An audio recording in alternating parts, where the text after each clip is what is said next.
স্বামী বিপদ দেখলে তারে কষ্ট দিয়ে কথা বলবেন না, ভেঙে যাবেন না। আইয়ুব আলাইহিস সালাতু ওয়াস সালামের স্ত্রী এক এক করে চলে গেল। একজন স্ত্রী যিনি জান্নাতি মহিলা, এই রহিমা তার ছেলে মেয়ে জোরে কি একবার সুবহানাল্লাহ। এলাকাবাসী ডাক দিয়ে কয়, এ রহিমা, তোমার স্বামী আইয়ুবের কুষ্ঠ রোগ হয়েছে, গ্রামে রাখা যাবে না, নিয়ে যাও নিয়ে যাও। এলাকাবাসী ধাওয়া দাও। আইয়ুব নবী কোনো কথা পায় না, কান্না করে না। আল্লাহ ডাক দিয়ে কয়, আইয়ুব রে, কষ্টের জন্য যদি এক ফোঁটা পানি তোর চোখ থেকে পড়ে, আমি আল্লাহ পাক তোর নবুয়ত আমি আল্লাহকে বলবো। নবুয়ত কি দেব? এক গ্রামের পরে আরেক গ্রাম, ওই গ্রাম থেকে আবার চলে যায়, আরেক গ্রাম থেকে আরেকটা গ্রাম, এরকম চলে যায়, যাইতে যাইতে এক পর্যায়ে আর কোনো গ্রাম নাই, মানুষগুলো দয়া করছে না, তোমার স্বামীকে নিয়ে এই গ্রামে রাখতে যাবে না, যাবে না, এটা একটা সোয়া চলুন, আমার সন্তানের ভাবে এলাকা যাইতে যাইতে গভীর জঙ্গলে চলে গেল। যাওয়ার পরে দেখা যায় জঙ্গলে খাদ্যের অভাব করেছে। এরপরেও সব কিছু করার পরে আমার আল্লাহ ডাক দিয়ে পাই, প্লিজ রে, দেখ দেখ, সম্পদ কিনে নিলাম আমার আইয়ুবের কাছ থেকে, আমি সন্তান কিনে নিলাম আমার আইয়ুবের কাছ থেকে, আমার আইয়ুব নবীর কাছ থেকে আমি স্ত্রীদেরকে কিনে নিলাম।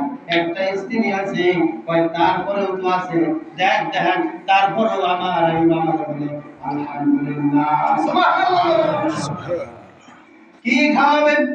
রহিম এলাকায় চলে গেছেন, আর এদিকে শরীর খাইতেছে, ওই যে পোকাগুলা, বড় বড় পোকাগুলা শরীর খাইতেছে, ওদিকে জিহ্বা চলতেছে, লা ইলাহা ইল্লাল্লাহ, লা ইলাহা ইল্লাল্লাহ।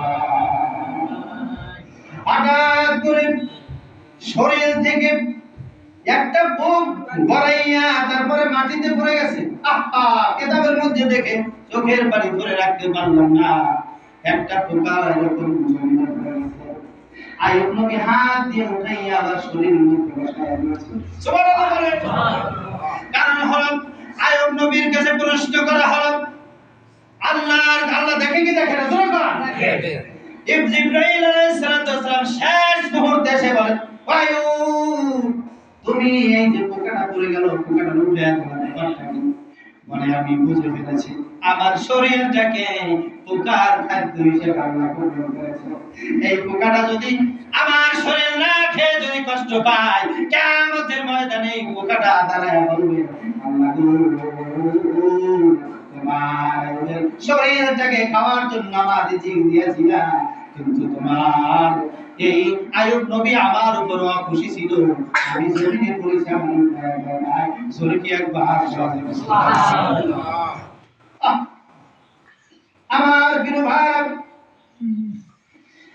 এরপরে স্বামী স্ত্রী তার কাছে আছে, ইবলিস এখন আল্লাহর সাথে সওয়াল করে, হেদায়েতের মালিক কে জোরে কোন আল্লাহ। দেখবেন অনেক মানুষ এত বুঝাইবেন তারপরে বলবে বুঝি নাই, তারপরে কি বুঝি নাই, আছে না? না আছে। একজন বাবা গ্রামে, উনি এলান করে দিয়েছে, আমার যে বুঝাইতে পারবে তাহলে আমার অর্ধেক সম্পত্তি লিখে দেব। অর্ধেক সম্পত্তি কি? স্ত্রী ডাক দিয়ে কয়, হে, তোমার মাথা ঠিক আছে? যদি কায়দা করিয়া সবাই তোমার বুঝাই হালায়, কায়দা করে কি বুঝাই হালায়, তোমার তো অর্ধেক সম্পত্তি লিখে দেওয়া লাগবে। এখন ওই মাত্রারে কয়, হ্যাঁ চুপ, তুই বুঝো না, সবাই যখন কায়দা করে আবার বুঝাই হালাই, তখন শেষ করে কোনো আমি বুঝি না, শেষ করে কি বলবো? কি কিছু লোক আছে না, এত বুঝাইবেন শেষ করে দেবে, আর কি কয় আছে না? না, ইবলিস কয়, কি কয়, এখনো তো আল্লাহ, এখনো তো আপনার আইয়ুবের সাথে স্ত্রী আছে।